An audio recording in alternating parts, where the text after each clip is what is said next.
Sunday story telling time లోపల మార్పు తెచ్చిన ప్రశ్న ఏంటి? మా కథ పేరు మార్పు తెచ్చిన ప్రశ్న. పూర్వము అవంతి రాజ్యాన్ని హరిసేనుడనే రాజు పరిపాలిస్తుండేవాడు. ఆయన పాలనలో ప్రజలు సుఖ సంతోషాలతో జీవించేవారు. కొద్ది కాలం గడిచిన తర్వాత రాజ్యంలో వర్షాలు లేక, పంటలు పండక కరువు ఏర్పడి ప్రజలంతా ఆహారం లభించక ఇబ్బందులు పడ్డారు. చేసేది లేక రాజు పొరుగు రాజ్యాల నుంచి ధాన్యాన్ని దిగుమతి చేసుకున్నాడు. అయినప్పటికీ ప్రజల అవసరాలు తీరలేదు. దానికి తోడు అన్ని పోటీలలోనూ విజయడంకా మోగించిన అవంతి రాజ్యం చిన్న రాజ్యాలతో కూడా పోటీ పడలేక వెనకబడిపోయింది. పరిస్థితులు రోజుకి దిగజారిపోవడం మొదలయ్యింది. అయినా రాజు పెద్దగా పట్టించుకోలేదు. ఈ పరిస్థితి గమనించిన మంత్రి రుద్రసేనుడు మహారాజుకు రాబో ఆపదల గురించి వివరించి చెప్పాడు.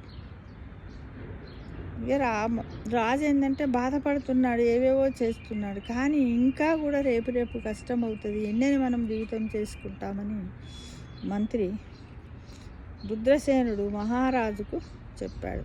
రాజు పేరేంటి? హరిసేనుడు. మంత్రి సలహాను రాజు పెడచెవిన పెట్టారు. నువ్వు చెప్తే నేను వింటానా? నాకు అంతా తెలుసా? ఉంటుంది కదా కొంచెం, రాజు అన్నప్పుడు ఇంట్లో పెద్ద మనుషులు అన్నప్పుడు చిన్నవాళ్ళు చెప్తే అంత ఈజీగా పట్టించుకోరు. రాజుగారికి సభలో ప్రశ్నలు వేయడం అలవాటుగా ఉండేది. అది గుర్తొచ్చిన మంత్రి మహారాజుతో, ప్రభు, సభలో ఈ ప్రశ్న అడగండి అని మెల్లగా చెవిలో చెప్పాడు. రాజు సంతోషంతో సరేనన్నాడు. మరునాడు మంత్రులతో సమావేశం ఏర్పాటు చేశారు. నాకు ప్రశ్నలు అడగడం అంటే సరదా అని మీకు తెలుసు కదా.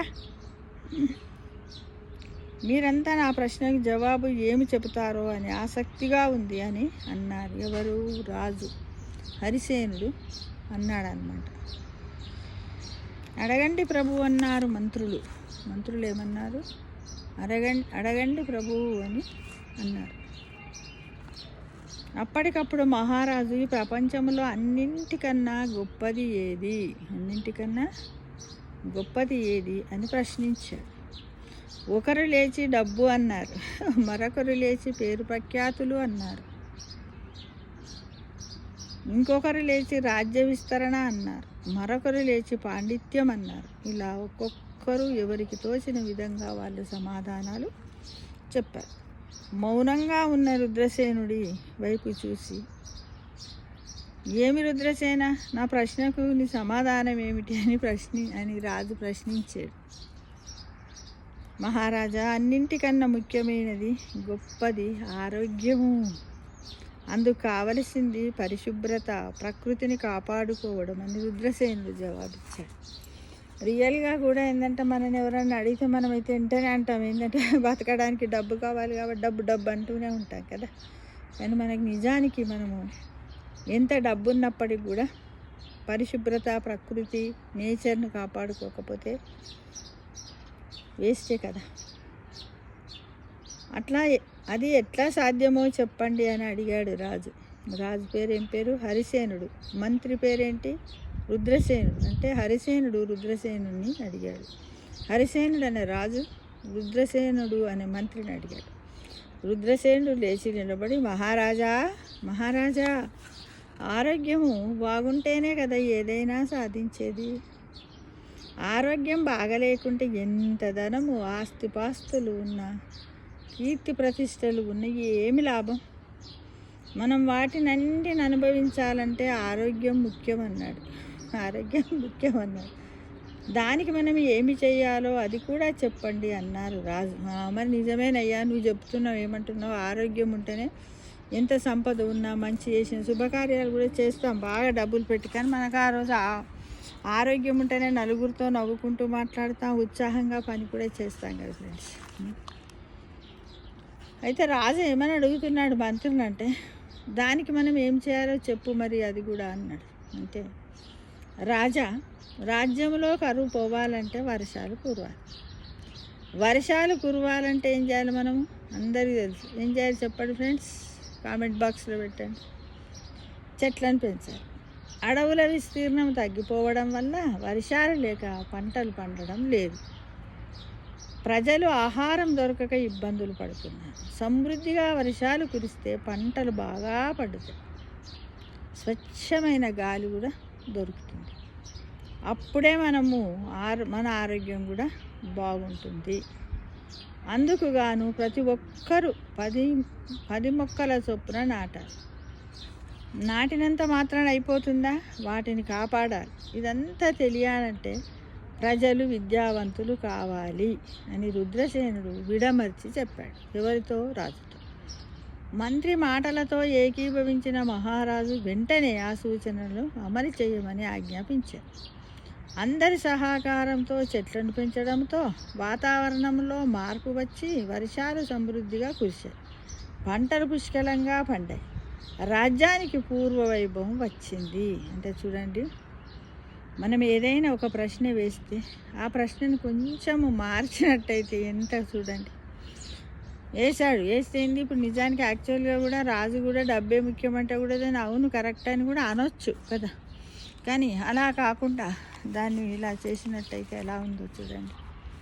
అంటే మార్పు తెచ్చిన ప్రశ్న, ఒక ప్రశ్నను మనం మార్పు తెచ్చినట్టయితే ఇలా కూడా అంటే ప్రశ్నలోనే జవాబు ఉంది, జవాబులోనే ప్రశ్న ఉంది అని మనం అందరం అనుకోవాలి.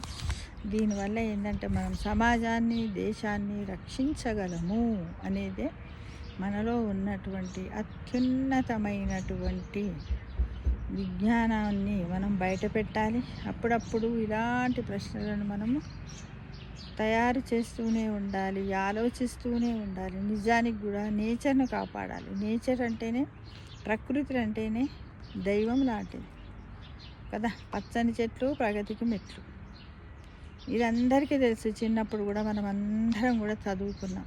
చెట్లు ఉంటేనే పరిసరాలు శుభ్రంగా ఉంటాయి. ఎందుకంటే చెట్ల నుంచి మనకు ఆక్సిజన్ పీల్చుకుంటాం.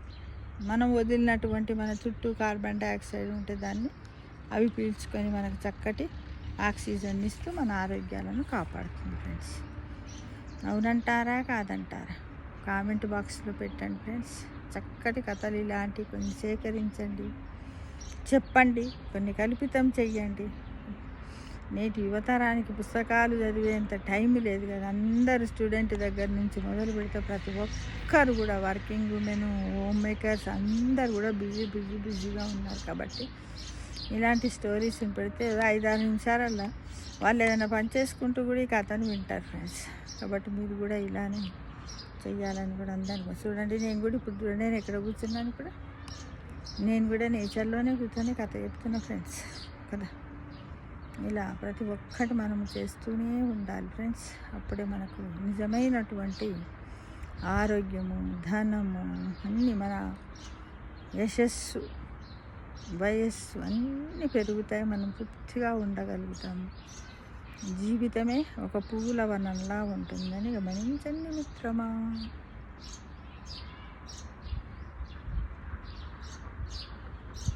చూడండి పచ్చని చెట్టు ఎట్లా ఉంది, పచ్చగా ఉంటుంది. చూపిస్తాను నేచర్గా చూడండి, పచ్చగా ఉంది, ఎంత బాగుంది.